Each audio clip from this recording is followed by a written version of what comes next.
inkurikizi zabaye nyinshi.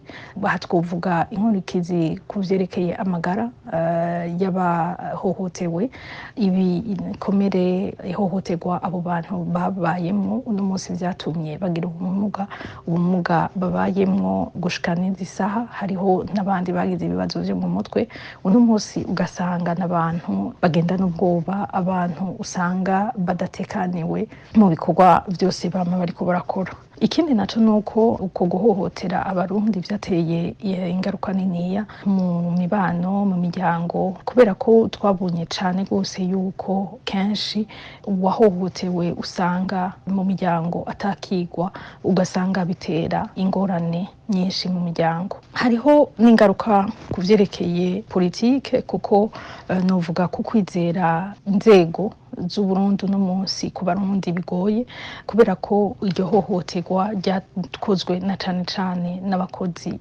ba leta n'igipolisi n'abasirikare b'u Burundi, bakaba batumwe cane cane n'abantu barongoye inzego z'Uburundi. Bikaba bigoye rero ku Barundi bwo gusubira kwizera izo nzego. Ikindi naco twovuga nuko kubera ko izo ngorane za politike, kubera kuko guhohoterwa, kubera umutekano muke, Abarundi benshi barahunze bagahunga igihugu c'u Burundi. Uno munsi bakaba baye mu buhungiro, mu ngorane zitandukanye z'ubuhungiro.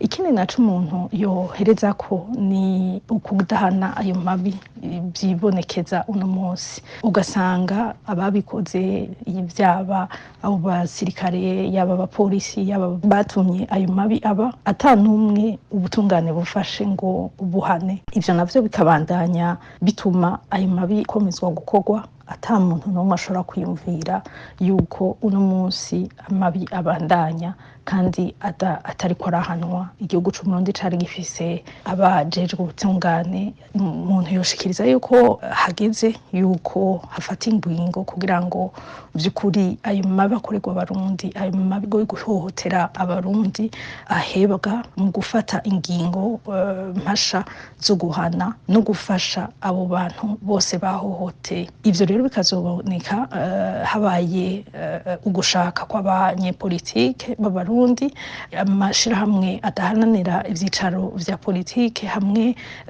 novuga na communauté internationale, kugira ngo vy'ukuri ako gateka kazina muntu ubutungane busubire gutsimbatara mu Burundi.